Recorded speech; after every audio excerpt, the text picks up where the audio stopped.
ओम शांति। प्रातः मुरली ओम शांति बाप दादा 6/7/2024 के परमात्मा मधुर माँ बाप। मीठे बच्चे, तुम आपस में रूहानी भाई भाई हो। तुम्हारा एक दो से अति प्यार होना चाहिए। तुम प्रेम से भरपूर गंगा बनो। कभी भी लड़ना झगड़ना नहीं। प्रश्न: रूहानी बाप को कौन से बच्चे बहुत बहुत प्यारे लगते हैं? उत्तर: जो श्रीमत पर सारे विश्व का कल्याण कर रहे हैं। सेकंड: जो फूल बने हैं, कभी भी किसी को कांटा नहीं लगाते हैं, आपस में बहुत बहुत प्यार से रहते हैं, कभी रूठते नहीं। ऐसे बच्चे बाप को बहुत बहुत प्यारे लगते हैं। जो देह अभिमान में आकर आपस में लड़ते हैं, लूल पानी होते हैं, वह बाप की इज्जत गवाते हैं। वह बाप की निंदा कराने वाले निंदक हैं। ओम शांति। जैसे रूहानी बच्चों को अब रूहानी बाप प्यारा लगता है, वैसे रूहानी बाप को रूहानी बच्चे भी प्यारे लगते हैं, क्योंकि श्रीमत पर सारे विश्व का कल्याण कर रहे हैं। कल्याणकारी अब प्यारे लगते हैं। तुम भी आपस में भाई भाई हो, तो तुम भी ज़रूर एक दो को प्यारे लगेंगे।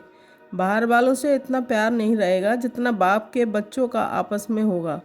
तुम्हारा भी आपस में बहुत बहुत प्यार होना चाहिए। अगर भाई भाई यहाँ ही लड़ते झगड़ते हैं या प्यार नहीं करते हैं, तो वह भाई नहीं ठहरे। तुम्हारा आपस में लव होना चाहिए। बाप का भी आत्माओं से लव है ना, तो आत्माओं का भी आपस में बहुत लव होना चाहिए। सतयुग में सब आत्माएं एक दो को प्यारी लगती हैं, क्योंकि शरीर का अभिमान टूट जाता है। तुम भाई भाई एक बाप की याद में सारे विश्व का कल्याण करते हो। अपना भी कल्याण करते हो तो भाइयों का भी कल्याण करना चाहिए। इसलिए बाप देह अभिमानी से देही अभिमानी बना रहे हैं। वो लौकिक भाई भाई तो आपस में धन के लिए हैं, हिस्से के लिए लड़ते पड़ते हैं। यहाँ लड़ने झगड़ने की बात ही नहीं है। हर एक को डायरेक्ट कनेक्शन रखना पड़ता है। यह है बेहद की बात। योग बल से बाप से वर्षा लेना है, लौकिक बाप से स्थूल वर्षा लेते हैं। ये तो है रूहानी बाप से रूहानी बच्चों की रूहानी वर्षा। हर एक को डायरेक्ट बाप से वर्षा लेना है। जितना जितना इंडिविजुअल बाप को याद करेंगे, उतना वर्षा मिलेगा। बाप देखेंगे कि आपस में लड़ते हैं तो बाप कहेंगे, तुम निधन के हो क्या? रूहानी भाई भाई को झगड़ना नहीं चाहिए। अगर भाई भाई होकर आपस में लड़ते झगड़ते हैं, प्यार नहीं, तो जैसे रावण के बन जाते हैं, वह सब आसुरी संतान ठहरे। फिर देवी संतान और आसुरी संतान में जैसे कि फर्क नहीं रहता है, क्योंकि देह अभिमानी बनकर ही लड़ते हैं।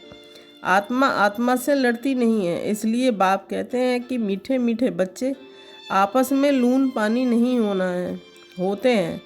तब समझाया जाता है कि फिर बाप कहेंगे, ये तो देह अभिमानी बच्चे हैं, रावण के बच्चे हैं, हमारे तो नहीं हैं, क्योंकि आपस में लून पानी होकर रहते हैं। तुम 21 जन्म क्षीर खंड होकर रहते हो। इस समय देही अभिमानी बन रहना है। अगर आपस में नहीं बनती तो उस समय के लिए रावण संप्रदाय समझना चाहिए। आपस में लून पानी होने से बाप की इज्जत गंवाएंगे। भल ईश्वरीय संतान कहते हैं, परंतु आसुरी गुण है। तो जैसे देह अभिमानी है, देही अभिमानी में ईश्वरीय गुण होते हैं। यहाँ तुम ईश्वरीय गुण धारण करेंगे, तभी बाप साथ में ले जाएंगे। फिर वही संस्कार साथ में जाएंगे। बाप को मालूम पड़ता है कि बच्चे देह अभिमान में आकर लून पानी हो रहते हैं, वह ईश्वरीय बच्चे कहला न सके। कितना अपने को घाटा डालते हैं, माया के बस हो जाते हैं। आपस में लून पानी नमक पानी मतभेद हो जाते हैं।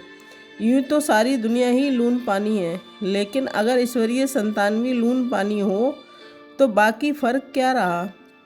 वह तो बाप की निंदा कराते हैं। बाप की निंदा कराने वाले, लून पानी होने वाले ठौर पा ना सके, उनको नास्तिक भी कह सकते हैं। आस्तिक होने वाले बच्चे कभी लड़ नहीं सकते। तुम्हें आपस में लड़ना नहीं है, प्रेम से रहना यहाँ ही सीखना है। जो फिर 21 जन्म आपस में प्रेम रहेगा। बाप के बच्चे कहलाकर फिर भाई भाई नहीं बनते, तो वह आसुरी संतान ठहरे। बाप बच्चों को समझाने के लिए मुरली चलाते हैं, लेकिन देह अभिमान के कारण उनको ये भी मालूम नहीं पड़ता कि बाबा हमारे लिए कह रहे हैं। माया बड़ी तीखी है, जैसे चूहा काटता है, जो मालूम ही नहीं पड़ता। माया भी बड़ी मीठी मीठी फूंक दे और काट लेती है, पता भी नहीं पड़ता। आपस में रूसना आदि आसुरी संप्रदाय का काम है। बहुत सेंटर्स में लून पानी होकर रहते हैं, अभी कोई परफेक्ट तो बने नहीं है।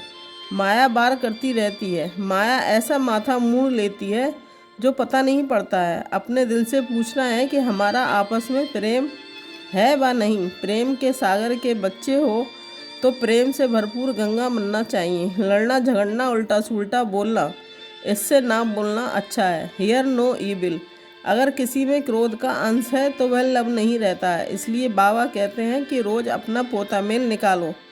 आसुरी चलन सुधरती नहीं तो फिर नतीजा क्या निकलता है, क्या पद पाएंगे। बाप समझाते हैं कोई सर्विस नहीं करेंगे तो फिर क्या हालत हो जाएगी, पद कम हो जाएगा। साक्षात्कार तो सबको होना ही है, तुमको भी अपनी पढ़ाई का साक्षात्कार होता है। साक्षात्कार होने के बाद ही फिर तुम ट्रांसफ़र होते हो। ट्रांसफ़र होकर तुम नई दुनिया में आ जाएंगे। पिछाड़ी में सब साक्षात्कार होगा, कौन कौन किस मार्क से पास हुआ है। फिर रोएंगे पीटेंगे, सजाएं भी खाएंगे, पछताएंगे। बाबा का कहना नहीं माना तो बाबा ने तो बार बार समझाया है, कोई आसुरी गुण नहीं होना चाहिए, इसमें दैवी गुण है। उनको ऐसा आप समान बनना चाहिए। बाप को याद करना तो बहुत सहज है। अल्फ और बे, अल्फ माना बाप और बे माने बादशाही। तो बच्चों को नशा रहना चाहिए। अगर आपस में लून पानी होंगे तो फिर ईश्वरीय औलाद कैसे समझेंगे। बाबा समझेंगे ये आसुरी औलाद है, माया ने इसे नाक से पकड़ लिया है, उनको पता भी नहीं पड़ता है। सारी अवस्था डावाडोल, पद कम हो पड़ता है। तुम बच्चों को उन्हें प्रेम से सिखाने की कोशिश करनी चाहिए, प्रेम की दृष्टि रहनी चाहिए। बाप प्रेम का सागर है तो बच्चों को भी खींचते हैं ना, तो तुमको भी प्रेम का सागर बनना है। बाप बच्चों को बहुत प्यार से समझाते हैं, अच्छी मत देते हैं। ईश्वरीय मत मिलने से तुम फूल बन जाते हो, सब गुण तुमको देते हैं। देवताओं में प्यार है ना, तो वह अवस्था तुम्हें यहाँ जमानी है।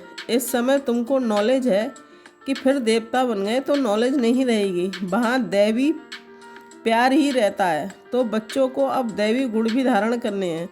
अभी तुम पूज्य बनने के लिए पुरुषार्थ कर रहे हो, अभी संगम पर हो। बाप भी भारत में आते हैं, शिव जयंती मनाते हैं, परंतु वह कौन है, कैसे, कब आते हैं, क्या करते हैं, ये नहीं जानते। तुम बच्चे भी अभी नंबरवार पुरुषार्थ अनुसार जानते हो, जो नहीं जानते वह किसको समझा भी नहीं सकते।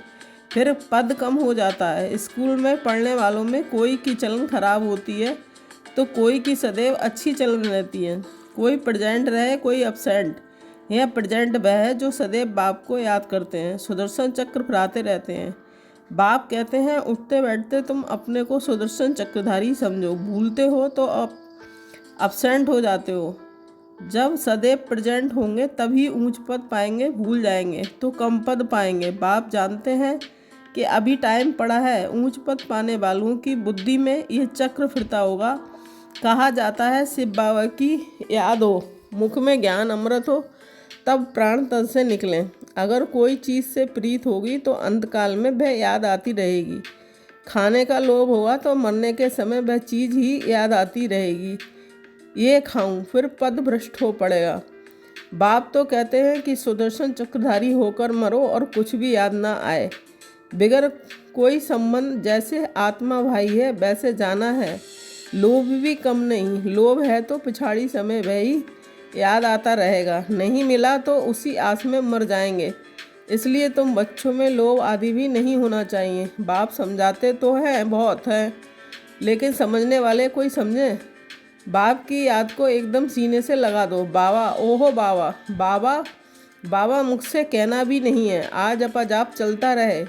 बाप की याद में कर्मातीत अवस्था में शरीर छूटे तब ऊंच पद पा सकते हो। अच्छा मीठे मीठे शकीलदे बच्चों के प्रति माता पिता बाप दादा का याद प्यार गुड मॉर्निंग। रूहानी बाप की रूहानी बच्चों को नमस्ते। हम रूहानी बच्चों की रूहानी माता पिता बाप दादा को याद प्यार गुड मॉर्निंग, नमस्ते नमस्ते, शुक्रिया बाबा शुक्रिया।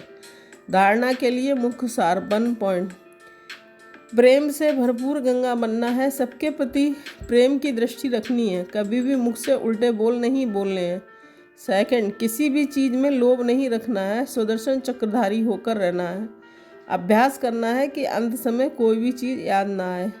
वरदान, पुरानी देह व दुनिया की सर्व आकर्षण से सहज और सदा दूर रहने वाले राजऋषि भव। राजऋषि अर्थात एक तरफ सर्व प्राप्ति के अधिकार का नशा, दूसरी तरफ बेहद के बैराग का अलौकिक नशा। वर्तमान समय इन दोनों अभ्यास को बढ़ाते चलो। बैराग माना किनारा नहीं, लेकिन सर्व प्राप्ति होते भी हद की आकर्षण मन बुद्धि को आकर्षण में नहीं लाएं। संकल्प मात्र भी अधीनता ना हो, इसको कहते हैं राजऋषि अर्थात बेहद के बैरागी। ये पुरानी देह व देह की पुरानी दुनिया, व्यक्त भाव, वैभवों का भाव, इन आकर्षणों में सदा और सहज दूर रहने वाले। स्लोगन: साइंस के साधनों को यूज करो, लेकिन अपने जीवन का आधार नहीं बनाओ। मातृश्री जी के मधुर महावाक्य। देखो, मनुष्य कहते हैं कौरवों और पांडवों की आपस में कुरुक्षेत्र में लड़ाई लगी है, और फिर दिखलाते हैं पांडवों का साथी डायरेक्शन देने वाला श्री कृष्ण था।